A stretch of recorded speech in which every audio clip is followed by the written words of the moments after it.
জাতীয় শোক দিবসে বঙ্গবন্ধুর প্রতিকৃতিতে প্রধানমন্ত্রীর শ্রদ্ধা, সারা দেশে সর্বস্তরের মানুষের ফুল নিবেদন। আইনি মারপ্যাচে আটকে 2 খুনিকে ফেরানোর প্রক্রিয়া। এক সপ্তাহে 27 ভাগ কমেছে হাসপাতালে নতুন করোনা রোগী ভর্তি। আরও 127 মৃত্যু। আপাতত আর হচ্ছে না গণটিকাদান ক্যাম্পে। সুরমা কুশিয়ারার পানি বিপদসীমায় ছাড়ানোয় সিলেটের গোয়াইনঘাট প্লাবিত। বছরের পর বছর তিস্তায় বিলীন হচ্ছে রংপুরের শত শত গ্রামের ঘরবাড়ি, ফসলি জমি। এবং আমদানি শুল্ক কমানোর ঘোষণায় কুষ্টিয়ার মোকামে কমেছে চালের দাম। কেজি প্রতি কমেছে 3 টাকা পর্যন্ত। অবৈধভাবে মজুত করা হলে ব্যবস্থার হুঁশিয়ারি।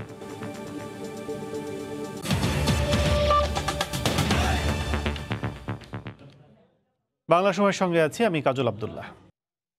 জাতীয় শোক দিবসে জাতির পিতা বঙ্গবন্ধু শেখ মুজিবুর রহমানের প্রতি শ্রদ্ধা জানিয়েছেন প্রধানমন্ত্রী শেখ হাসিনা। ভোরে ধানমন্ডি 32 নম্বর ও পরে বনানী কবরস্থানে ফুল দিয়ে শ্রদ্ধা নিবেদন করেন সরকার প্রধান। পরে হাজার বছরের শ্রেষ্ঠ বাঙালিকে ফুলেল শ্রদ্ধা জানান কেন্দ্রীয় আওয়ামী লীগ ও সর্বস্তরের মানুষ। এ সময় আওয়ামী লীগ সাধারণ সম্পাদক তদন্ত কমিশন গঠন করে বঙ্গবন্ধু হত্যাকাণ্ডের নেপথ্যের কুশীলব এবং 75-এর নিশ্চুপ নেতাদের মুখোশ খোলার তাগিদ দেন।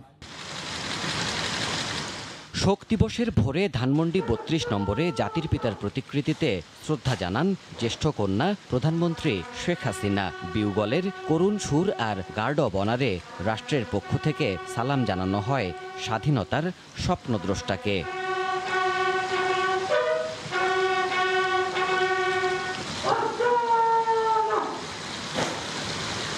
শ্রদ্ধা জানানো হয় প্রধান বিচারপতি ও স্পিকারের পক্ষ থেকেও।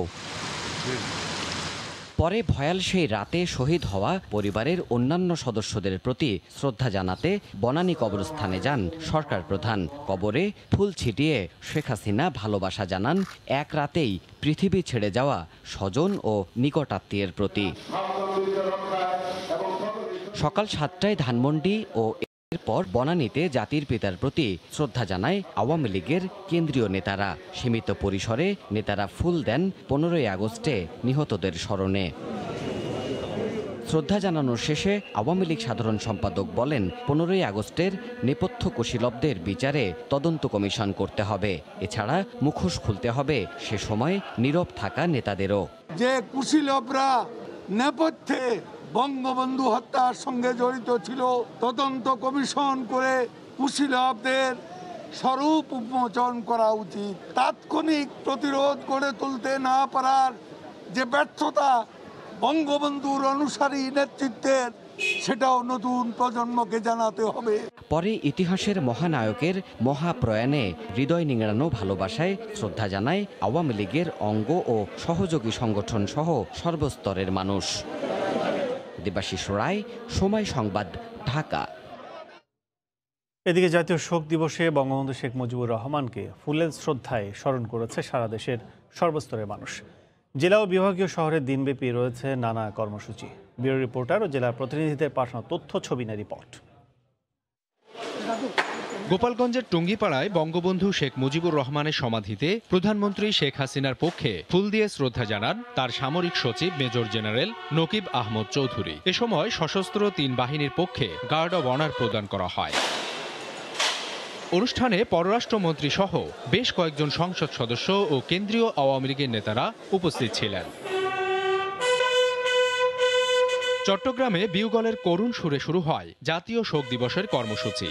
বঙ্গবন্ধুর প্রতিকৃতিতে ফুল দিয়ে শ্রদ্ধা জানান বিভাগীয় কমিশনার সহ পুলিশ ও জেলা প্রশাসনের ঊর্ধ্বতন কর্মকর্তারা। এরপর একে একে শ্রদ্ধা জানায় বিভিন্ন সংগঠন।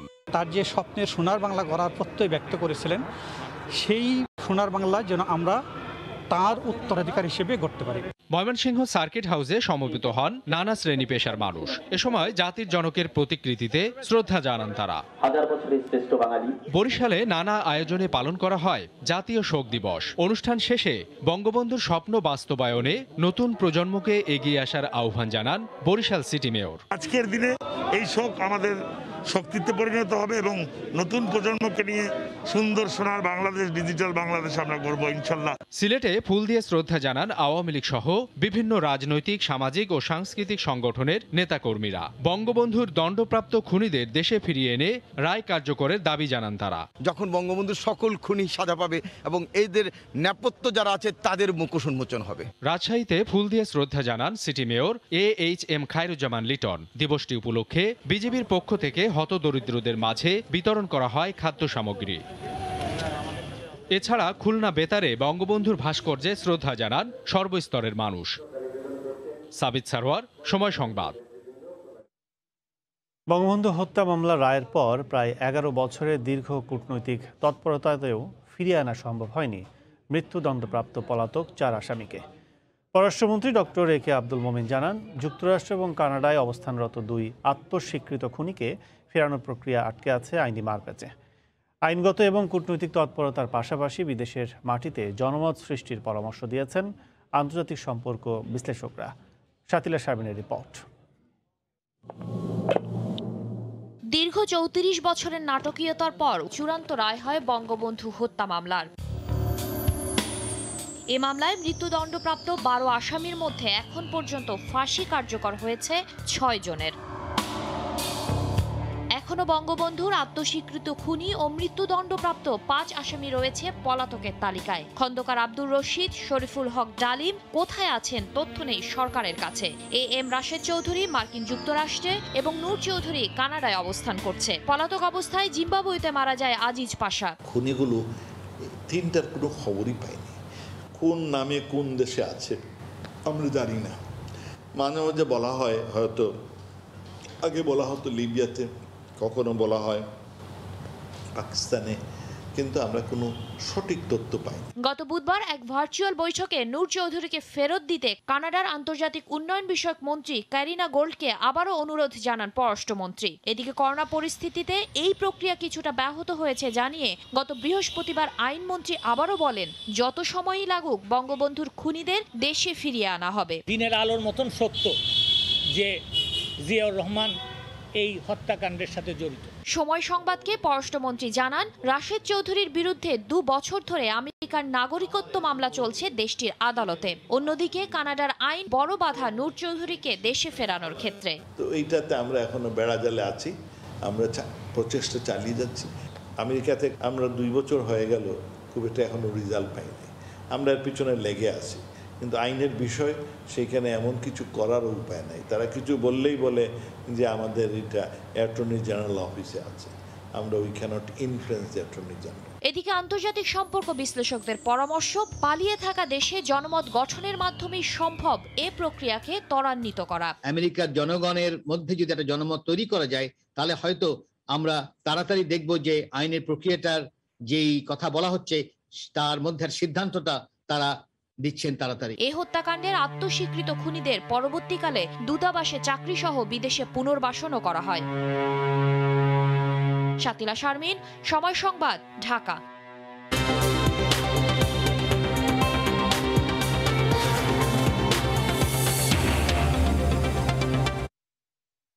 দেশে কিছুটা উন্নতি হয়েছে করোনা পরিস্থিতির। গত 2 মাসের তুলনায় ঢাকার বাইরে জেলা ও বিভাগীয় শহরের হাসপাতালগুলোতে কোভিড রোগীর ভর্তি হার কমেছে। মৃতের সংখ্যাও নেমেছে 200-র নিচে। তবে আইসিইউ আর শয্যার সংকটে ভুগছেন রোগী ও স্বজনরা। আজ সারা দেশে মারা গেছেন 187 জন। এর মধ্যে ঢাকা বিভাগে সর্বোচ্চ 71 জনের মৃত্যু হয়েছে, আর চট্টগ্রামে প্রাণ গেছে আরও 39 জনের। রিপোর্টার ও জেলা প্রতিনিধিদের পাঠানো তথ্য ছবিতে রিপোর্ট। হাসপাতাল প্রাঙ্গণে কমতে শুরু করেছে করোনা রোগীর চাপ। সংক্রমণের গতিতে কিছুটা ভাটা পড়েছে। টানা দ্বিতীয় সপ্তাহের মতো নতুন রোগীর সংখ্যা নিম্নমুখী। সপ্তাহের ব্যবধানে কমেছে প্রায় 27%। কমতে শুরু করেছে দৈনিক মৃতের সংখ্যাও, কমেছে প্রায় 9%। তবে শনাক্তের হার এখনও 20%-এর ওপরে। আইসিইউ সংকটে হাসপাতালগুলো সিরিয়ালের অপেক্ষায় কষ্টের প্রহর কাটছে মুমূর্ষু রোগী ও স্বজনদের। আসার কয়েক ঘন্টার মধ্যে রোগীরা মারা যাচ্ছে, কারণ আমরা তাদের অক্সিজেন লেভেল খুবই কম থাকে। অক্সিজেন লেভেল কম থাকার কারণে আমরা শত চেষ্টা করার পরও তাদেরকে বাঁচাতে পারছি না। 24 ঘন্টায় বিভাগ ভিত্তিক সর্বোচ্চ মৃত্যু হয়েছে ঢাকা বিভাগে, মারা গেছেন 71 জন। এরপরেই চট্টগ্রাম, প্রাণ হারিয়েছেন 39 জন। মৃত্যুর হার আগের চেয়ে অনেক কমে এসেছে। রোগীর হাসপাতালে যে স্টে করার একটা সময় দীর্ঘতা, সেটা অবশ্যই কমে গিয়েছে। ভয়ঙ্কর পরিস্থিতি কাটানোর পর মৃত্যুর সংখ্যা কমেছে খুলনায়, যদিও অঞ্চলটিতে একদিনে 21 জনের মৃত্যু হয়েছে।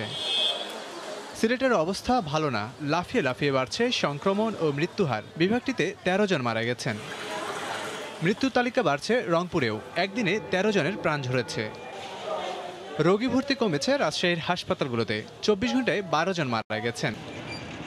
ময়মনসিংহ বিভাগেও কমেছে মৃত্যুহার, কোভিডে একদিনে 10 জন প্রাণ হারিয়েছেন।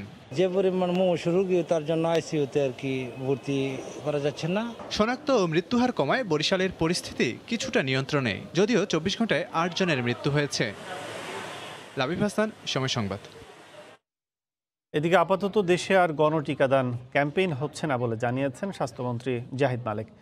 বেশি টিকা হাতে এলে আবার ক্যাম্পেইন শুরুর আশ্বাস দেন তিনি। বিভিন্ন হাসপাতালে এক সপ্তাহে নতুন রোগী কমেছে প্রায় 27%, তবে এখনও শনাক্তের হার 20% বেশি। কাজেই স্বস্তির কোনো সুযোগ নেই বলে মনে করেন বিশেষজ্ঞরা। গেল 1.5 মাস ধরেই রাজধানীর কুর্মিটোলা জেনারেল হাসপাতালে রোগী ভর্তি ছিল সক্ষমতার চেয়ে বেশি। সামর্থ্যের তুলনায় 100 বেশি রোগীকে দিতে হয়েছে সেবা। তবে কয়েকদিনে পরিস্থিতি কিছুটা নিয়ন্ত্রণে এসেছে।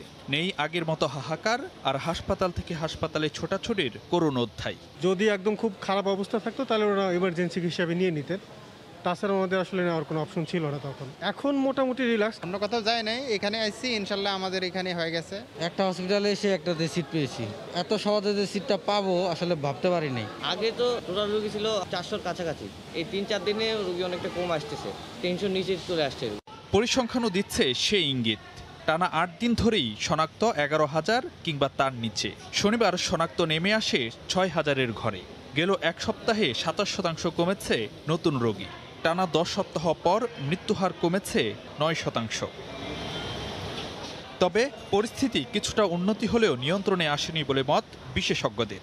এখনও শনাক্তের হার 20% কিংবা তার বেশি থাকায় স্বস্তির নিঃশ্বাস ফেলার সুযোগ নেই। 5%-এর নিচে হলে তখন মনে করেন যে এটা সহনীয়, 3-এর নিচে গেলে সবচেয়ে ভালো। তাহলে সেখানে হচ্ছে 20% মানে 5% তো অনেক দূর। তাহলে এখানে কোনো ধরনের শিথিলতা কোথাও দেখানোর কোনো সুযোগ। তখন আমাদের সংক্রমণের হার 5-এর মধ্যে ছিল। আমরা সেই পর্যায়ে যেতে চাই। স্বস্তির এখনো জায়গা নাই। ভ্যাকসিন যখন আমরা পাবো বেশি পরিমাণে, তখন আবার ক্যাম্পেইন শুরু হবে গ্রাম পর্যায়ে। এখন আমরা যেভাবে চলছে সেভাবেই চলবে।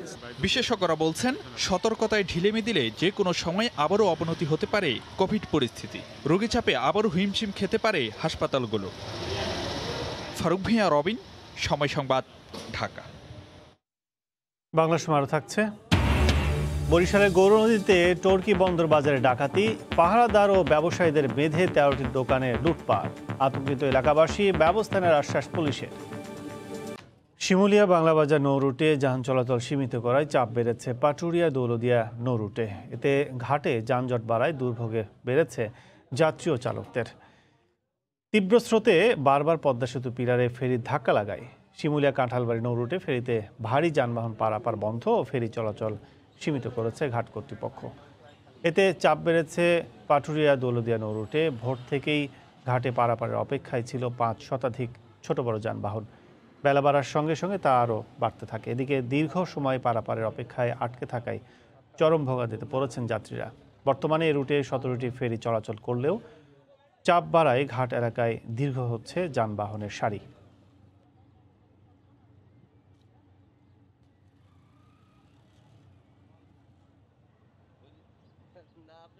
অতিরিক্ত জ্যাম, এত জ্যাম যে আসলে অসহ্যকর পরিবেশ হয়ে গেছে। 6 ঘন্টা এখানে ওয়েট করছি শুধু পারাপারের অপেক্ষায়। সারা রাইতে এখানে ছিলাম, আর বাথরুম টয়লেট এগুলো নাই, এই নানান সমস্যা। টানা বর্ষণে উজান থেকে নেমে আসা পাহাড়ি ঢলে সিলেট অঞ্চলের নদ নদীর পানি বিপদ সীমার উপর দিয়ে বইছে। আকস্মিক বন্যার আশঙ্কায় আছেন উপকূলের বাসিন্দারা। বিস্তারিত জানাচ্ছেন ইকরামুল কবির, ছবি তুলেছেন নওশাদ আহমদ চৌধুরী। কয়েকদিনের টানা বর্ষণের সঙ্গে যুক্ত হয়েছে উজান থেকে নেমে আসা পাহাড়ি ঢল। প্রতি মুহূর্তে বাড়ছে সিলেটের প্রধান 2 নদী সুরমা ও কুশিয়ারার পানি। ইতোমধ্যে তলিয়ে গেছে সিলেট গোয়াইনঘাট উপজেলা সড়ক। রাস্তায় হাঁটু সমান পানি থাকায় বিচ্ছিন্ন হয়ে পড়েছে যোগাযোগ ব্যবস্থা। চরম দুর্ভোগ পোয়াচ্ছেন স্থানীয়রা। নৌকা দিয়ে আসতে হইতেছে, কারণ হাটিয়া কোনো আবার সুযোগ সুবিধা নেই। পরিস্থিতি অনেক ভয়াবহ, বর্তমানে রাস্তাটা তেমন একটা ভালো না, রাস্তা অনেক খারাপ। দুই জায়গায় বাঙ্গা, সামনের দিকে আর পানি বেশি বাড়তে আছে। পানি উন্নয়ন বোর্ড জানায় রোববার দুপুর 12টায় সুরমা নদীর পানি কানাইঘাটে বিপদসীমার 20 সেন্টিমিটার অতিক্রম করেছে। অন্য নদীর পানিও প্রতি ঘন্টায় বৃদ্ধি পেয়ে নিম্নাঞ্চলে ঢুকে পড়ছে। আকস্মিক বন্যা আতঙ্কে আছেন নদী পাড়ের বাসিন্দারা। প্রতি বছরই ভয়াবহ বন্যার কবলে পড়া এসব মানুষ চান স্থায়ী সমাধান। আমরা খুব কষ্টের জন্য আসা যাওয়া করতেছি বাজার হাটে। পানির কারণে আমরা গাড়ি চালিতাম পারলাম না, রাস্তাও খারাপ, প্লাস বন্যাও আমরা যে ক্ষতি করছে। সিলেটে শনিবার রাতে সর্বোচ্চ 130 মিলিমিটার বৃষ্টিপাত রেকর্ড করেছে আবহাওয়া অফিস। ইকরামুল কবির, সময় সংবাদ, সিলেট। ভাঙন আর বন্যায় দিশেহারা তিস্তা পাড়ের বৃহত্তর রংপুরে 4 জেলার 10টি উপজেলার শত শত গ্রাম। সমস্যার স্থায়ী সমাধান চান ক্ষতিগ্রস্ত মানুষ। দাবি তিস্তা মহাপরিকল্পনা দ্রুত বাস্তবায়নের। শঙ্করদহ রংপুরের গঙ্গাচড়া উপজেলার লক্ষ্মীটারি ইউনিয়নের এই মৌজাটি জুড়ে এখন অবশিষ্ট 4-5টি বাড়ি, বাদ বাকি সবকিছু গিলেছে তিস্তা। এই ওয়ার্ড থেকে নির্বাচিত ইউপি সদস্য আব্দুল মুন্নাফ 6 বার বসত ভিটা হারিয়ে মাথা গুজেছেন বাঁধে। 17 সাল থেকে এই পর্যন্ত আমি মনে করেন বাড়ি, আমি নিজে মনে করেন 6 বার বাড়ি ভাঙছি। ভাঙার পর আমার যে মনে করেন ওয়ার্ডের যে আমার যে মনে করেন ভোটার, আমার জনগণ যারা আছে, তারা মনে করেন ভাঙতে ভাঙতে এখন সবাই বিভিন্ন জায়গায় চলে গেছে। পানি, গরু ছাগল, হাঁস মুরগি ধরি পানিতেছি, এই অবস্থায় কতদিন থাকা যায়? ভাত নাই, তরকারি নেই, বাড়ি নেই, ঘর নেই। পানির জন্য তো এই রাস্তা এখন ঘর করছি। সর্বহারা মানুষগুলোর ঘুরে দাঁড়াবার লড়াই কখনো শেষ হয় না। শুষ্ক মৌসুমে ফসল ফলে না, তপ্ত চরে, আর বর্ষায় যেটুকু ফলে ডুবে থাকে পুরোটা মৌসুম। নদী বিলীন হয়ে আছে, আমার পানি বাড়ি সংসার, আমরা আবাদ করতে পারছি না। পানিবন্দী হওয়াতে আবার ঠিক একটা মায়ের, এখন তো মানুষ অসহায়। এই বহুদিন থাকি এই যে ভাঙা ভাঙি করিয়ে এখন ধরি পর্যন্ত যা অবস্থা হয়েছে, এখন চলবো কোনো উপায় নাই।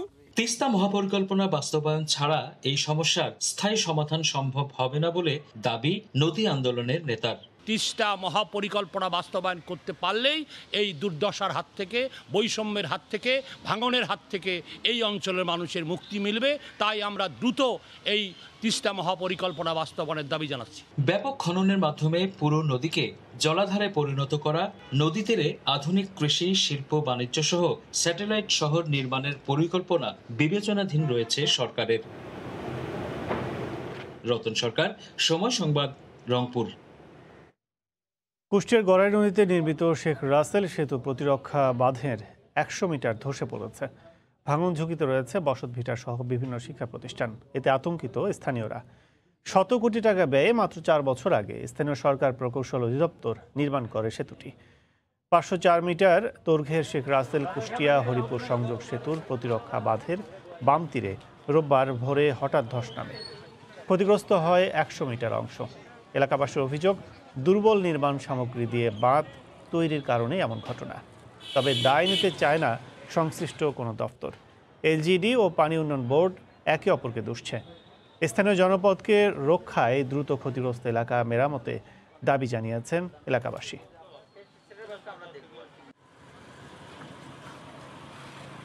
এখানে থাকার মতো পরিস্থিতি আমাদের আর নাই, আমাদের ঘরবাড়ি ভাঙা অলরেডি শুরু হয়ে গেছে। যদি এইভাবে চলতে থাকে তাহলে আমাদের গ্রাম সহকারী উঠে যাবে।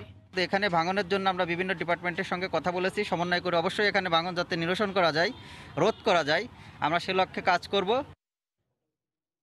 বাংলা সময় আরও থাকছে। 8 মাস বন্ধ থাকার পর হিলি স্থলবন্দর দিয়ে ফের ভারত থেকে আসছে কাঁচা মরিচ। ভিড় করছেন পাইকাররা। বাজারে এবার ঝাঁঝ কমার আশা। সরকারের চাল আমদানিতে শুল্ক কমানোর ঘোষণায় দেশের বৃহত্তম চালের মোকাম কুষ্টিয়ার খাজানগরে চালের দাম কমতে শুরু করেছে। মাত্র একদিনের ব্যবধানে সব ধরনের চাল কেজি প্রতি কমেছে 2 থেকে 3 টাকা পর্যন্ত। এদিকে জেলা বাজার কর্মকর্তার হুঁশিয়ারি, কোনো ব্যবসায়ী অবৈধভাবে চাল মজুত করলে ব্যবস্থা নেওয়া হবে। বাবুল হোসেনের ছবি ও SM রাশেদের তথ্য নিয়ে রিপোর্ট।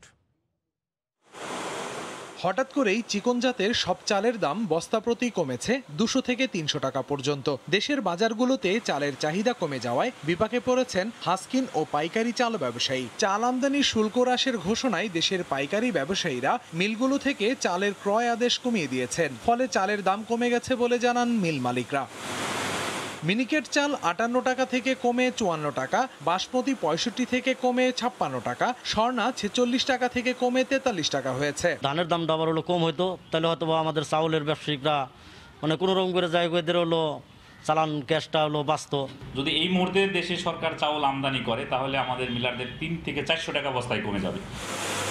চালের দাম কমায় স্বস্তিতে ভোক্তারা। চাউলের দাম কমায় আমাদের খরচের পরিমাণটা একটু কমায় আসছে, এতে আরটু যদি চাউলের দামটা একটু কমতো তাহলে আমাদের জন্য সংসারটা চালানো আরো পারফেক্ট হতো। বাজারে চালের কৃত্রিম সংকট সৃষ্টি করলেই আইনগত ব্যবস্থা নেওয়ার কথা জানালেন জেলা বাজার কর্মকর্তা। চালের বাজার দিয়ে আমাদের মনিটরিং এ আছে, দেখা যাচ্ছে যে চালের বাজার নিম্নমুখী এবং কিছুটা কমছে। তারপরেও যদি বাজার আবার ঊর্ধ্বগতি হয় বা কেউ সংকট সৃষ্টি করে বাজার বাড়ানোর চেষ্টা করে, জেলা প্রশাসন সহ যারা আমরা এই বাজার নিয়ন্ত্রণের সঙ্গে সংশ্লিষ্ট আছি তারা সমন্বিতভাবে বিচার করব, প্রয়োজনীয় আইনগত ব্যবস্থা নেব।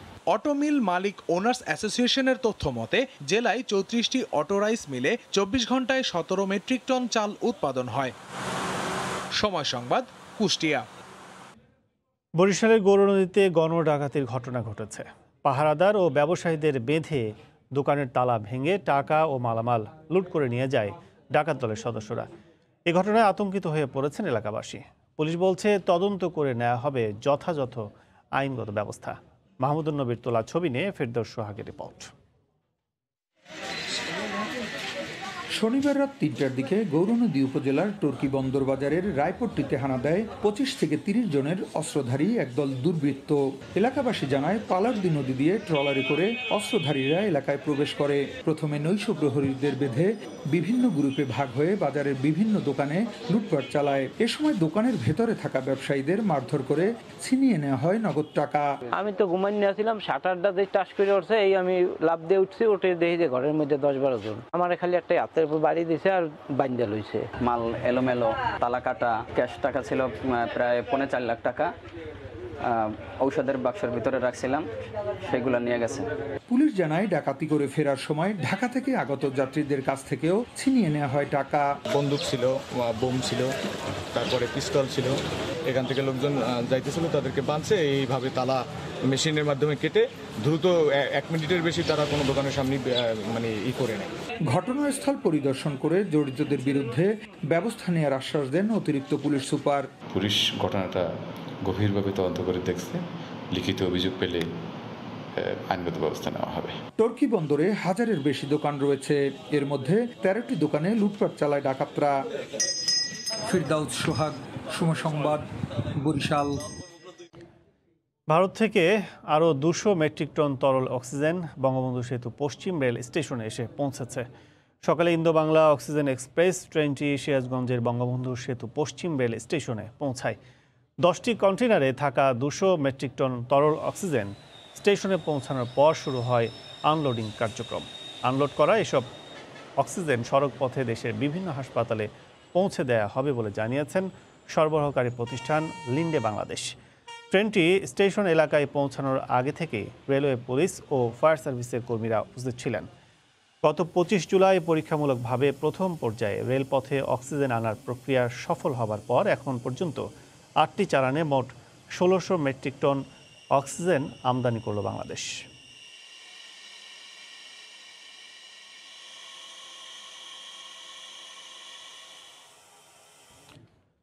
অনুমোদন পাওয়ার 8 মাস পর হিলি স্থলবন্দর দিয়ে আবারও শুরু হয়েছে ভারত থেকে কাঁচা মরিচের আমদানি। এই খবরে বন্দর এলাকায় আসতে শুরু করেছেন পাইকাররা। দেশের বাজারে কাঁচা মরিচের দাম স্বাভাবিক হবে বলে আশা তাদের। হিলি প্রতিনিধি শফিকুল ইসলাম শফিকের পাঠানো তথ্য, ছবিতে রিপোর্ট। প্রতি বছর বিভিন্ন সময়ে দেশের বাজারে বেড়ে যায় কাঁচামরিচের দাম। এবছর কয়েক দফায় বেড়ে প্রতি কেজি মরিচ বিক্রি হচ্ছে 180 থেকে 200 টাকা দরে। এ অবস্থায় সরকার আইপি অনুমোদন দেওয়ার 8 মাস পর শনিবার থেকে শুরু হলো আমদানি। 8 মাস পর কাঁচামরিচ বাংলাদেশে মাত্র প্রবেশ করলো। 2200 কিলোমিটার দূর থেকে এসেছে কাঁচামরিচ। কানপুর থেকে আসতেছে, প্রতি কেজি 25 টাকা 50 পয়সা। আমাদেরকে সরকারকে শুল্ক দিতে হচ্ছে। বিভিন্ন জায়গা থেকে পাইকাররা আসছে, মরিচটা আমরা কিনে ঢাকাতে পাঠাবো। সকলের কামাই হবে, আমরাও 10 টাকা কামাই করতে পারবো। আজকে কাঁচামরিচ ঢুকেছে, আমি খুবই আনন্দিত। দেশের বাজারে কাঁচামরিচের দাম স্বাভাবিক রাখতেই ভারত থেকে আমদানি করা হচ্ছে বলে জানান আমদানিকারকরা। যারা ভোক্তা আছেন তাদের যাতে ক্রয় ক্ষমতার মধ্যে থাকে, আমরা এই দৃষ্টিকোণ থেকেই আমদানি করার চেষ্টা করতেছি। পণ্যটি পচনশীল হওয়ায় দ্রুত ছাড়করণে ব্যবসায়ীদের সব ধরনের সহযোগিতার আশ্বাস কর্তৃপক্ষের। যাতে এটি দ্রুততার সাথে খালাস করতে পারে এবং দেশের বিভিন্ন স্থানে পাঠাতে পারে, এই জন্য হিলি স্থলবন্দর সকল ব্যবস্থা গ্রহণ করে রেখেছে। এবারও প্রতি কেজি মরিচের জন্য সরকারকে শুল্ক দিতে হচ্ছে প্রায় 26 টাকা। সময় সংবাদ, হিলি। চিংড়ি চাষের অন্যতম জেলা বাগেরহাট। জেলায় চিংড়ি ও মৎস্য চাষের পাশাপাশি ঘেরের পাশেই সবজি চাষ করেন কৃষকরা। করোনাকালে ন্যায্য মূল্য না পাওয়ায় হতাশ চাষিরা। তবে কঠোর বিধিনিষেধ শিথিল হওয়ায় সবজির দাম কিছুটা বেড়েছে বলে জানান সাপ্তাহিক হাটের ইজারাদার। বাগেরহাট প্রতিনিধি আলী আকবর টুটুলের পাঠানো তথ্য, ছবিতে রিপোর্ট। বাগেরহাটে চিংড়ি ও মৎস্য ঘেরের পাশেই কৃষকেরা সবজি চাষ করেন। এবার উৎপাদনও হয়েছে ভালো। প্রতিদিন ভোরে কৃষকরা তাদের উৎপাদিত সবজি জমি থেকে তুলে ঝুড়ি ও বস্তায় করে স্থানীয় সাপ্তাহিক হাটে পাইকারদের কাছে বিক্রি করেন। স্থানীয় চাহিদা মিটিয়ে সবজি যায় ঢাকা সহ বিভিন্ন স্থানে। তবে করোনাকালীন সময়ে সবজির দাম কমে যায়। কৃষকদের দাবি, গত বছরের তুলনায় এই মৌসুমে প্রতি কেজি সবজি 10 থেকে 15 টাকা কম মূল্যে বিক্রি করতে হচ্ছে। মাল কেটে নিয়ে বাজারে যায় আসলে সমাজের মন মতো দাম পাচ্ছে না। 25 টাকা কেজি বেশি, এবছর 8 টাকা 10 টাকা 7 টাকা করে কেজি ফসল পাচ্ছি আমরা। সবজির যে দাম হয়েছে তাতে চাষি বাঁচার কোনো পথ নাই। তবে অনেক সময় ফেরি পারাপারে দেরি হওয়ায় পরিবহনেই সবজি নষ্ট হয়ে যায় বলে দাবি পাইকারি ব্যবসায়ীদের। ফেরিতে চলাচলের জন্য খুব সমস্যা দেয়া দেয়, মাল অনেক সময় আমাকে থাকে না, নষ্ট হয়ে যায়। গাড়ি পৌঁছতে পারেনি বিদায় সবজির দাম আজকে খুব কম হয়েছে। 7 টাকা 6 টাকা মাল বেচছি, আর বর্তমানে আজকে বেচতেছি 12 টাকা 13 টাকা। তবে লকডাউন শিথিল হওয়ায় দাম বাড়ছে বলে জানান সাপ্তাহিক হাটের ইজারাদার। মালের দাম অনেকটা বৃদ্ধি পেয়েছে, আশা করি শিথিল থাকলে আরো দাম বাড়বে। সবজির দাম বাড়বে বলে আশা জেলা কৃষি বিভাগের কর্মকর্তার। উৎপাদনের পরিমাণ প্রায় 50,000 মেট্রিক টন। করোনাকালীন কৃষকরা মূল্য একটু কম পেলেও আগামীতে তারা আরো মূল্য বেশি পাবে বলে আশা করছি। জেলায় 6,225 হেক্টর জমিতে সবজি উৎপাদনের লক্ষ্যমাত্রা 50,000 মেট্রিক টন। সময় সংবাদ, বাগেরহাট। খাগড়াছড়িতে ছড়ার ভাঙনে হুমকিতে রয়েছে পানছড়ির প্রধান সড়ক, কালভার্ট সহ আশপাশের ফসলি জমি। ভাঙন রোধে দ্রুত ব্যবস্থা নেওয়ার দাবি জানিয়েছেন স্থানীয়রা। লতিবান ইউনিয়নের 5 নম্বর ওয়ার্ডের দক্ষিণ নালকাটা এলাকায় কয়েক বছরের শুকনা ছড়াটি খালে পরিণত হয়েছে।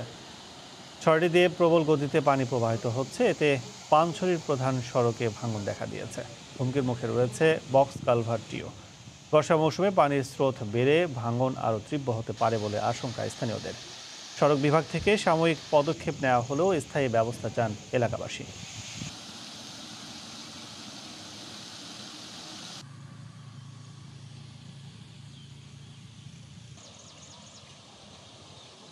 এভাবে চলতে থাকলে আমাদের জমি জমা সব ভেঙে যাবে। এখন তো কালভার্ট ভেঙে যাবে। এটা ভেঙে যাচ্ছে, আমি বিভিন্ন প্রশাসনকে জানাচ্ছি। এখন এটা দ্রুতই কাজ করলে আনা রক্ষা পাবে। পানি যাওয়ার জন্য একটা ড্রেন করে দিয়েছি এবং অ্যাপ্রোচটা রক্ষা করার জন্য আমরা সাময়িকভাবে রক্ষাপ্রদ কাজ করেছি। এলজিডি অথবা উন্নয়ন বোর্ডের মাধ্যমে এটা সমাধান বা ভাঙন রোডে আমি চেষ্টা করব। মাদারীপুর আদালত প্রাঙ্গণে উদ্বোধন করা হলো বঙ্গবন্ধু শেখ মুজিবুর রহমানের মুরাল। সকালে সিনিয়র জেলা ও দায়রা জজ নিতাই চন্দ্র সাহা মুরালটি উদ্বোধন করেন। পরে সেখানে ফুল দিয়ে শ্রদ্ধা নিবেদন করেন জেলা প্রশাসন ও বিভিন্ন শ্রেণী পেশার মানুষ। দোয়া ও মোনাজাত করা হয় 15 আগস্টে শহীদ বঙ্গবন্ধু ও তার পরিবারের লোকজনের আত্মার শান্তি কামনায়। 6 ফিট উচ্চতা ও 4 ফিট প্রস্থের দৃষ্টিনন্দন মুরালটি নির্মাণে ব্যয় হয়েছে 1 লাখ টাকা।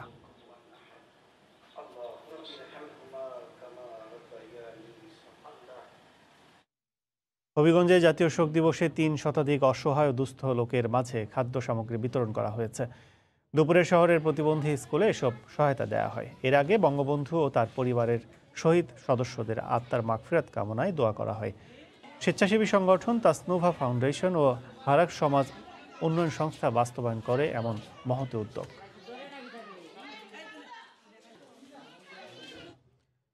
বঙ্গবন্ধুর ৬৭তম শাহাদাত বার্ষিকী উপলক্ষে দেশের বিভিন্ন স্থানে বৃক্ষরোপণ কর্মসূচি পালন করা হয়েছে। দুপুরে মৌলভীবাজার জেলা প্রশাসক কার্যালয়ের সামনে বিভিন্ন শ্রেণী পেশার মানুষের মাঝে 2 শতাধিক বনজ, ফলদ ও ঔষধি গাছের চারা বিতরণ করে জেলা প্রশাসন ও বন বিভাগ।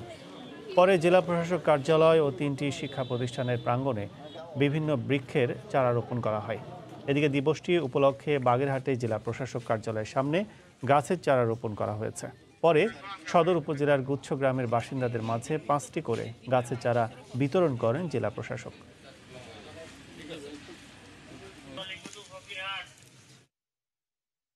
বিভিন্ন সময়ে অসময়ে বঙ্গবন্ধু অবস্থান করতেন তার ভাগ্নি বাড়ি মুন্সিগঞ্জ তথা বিক্রমপুরের মীরকাদিমে। বঙ্গবন্ধুর স্মৃতি বিজড়িত সেই বাড়িটি এখন এক অজানা ইতিহাস। তার খবর জানাচ্ছেন নাসিরউদ্দিন উজ্জ্বল, ছবি তুলেছেন আবু সাইদ। জাতির পিতা বঙ্গবন্ধু শেখ মুজিবুর রহমানের স্মৃতি আবহমান বাংলার পরতে পরতে।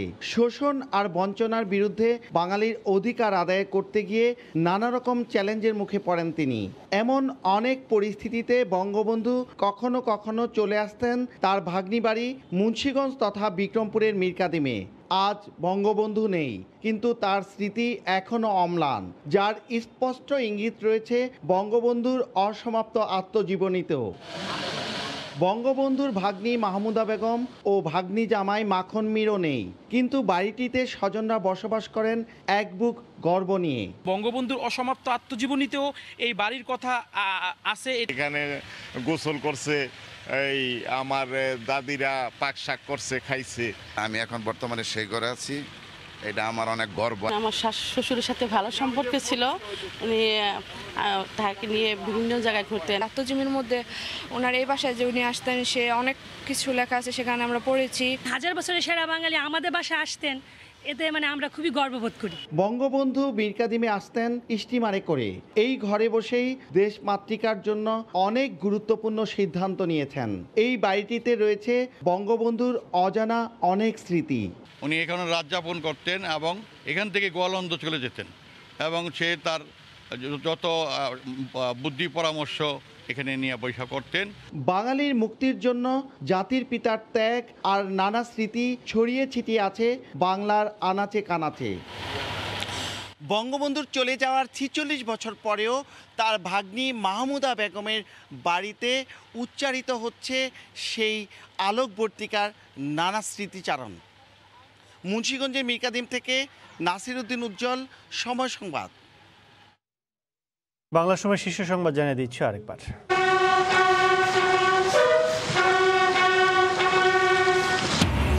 জাতীয় শোক দিবসে বঙ্গবন্ধুর প্রতিকৃতিতে প্রধানমন্ত্রীর শ্রদ্ধা, সারা দেশে সর্বস্তরের মানুষের ফুল নিবেদন। আইনি মারপ্যাঁচে আটকে 2 খুনিকে ফেরানোর প্রক্রিয়া।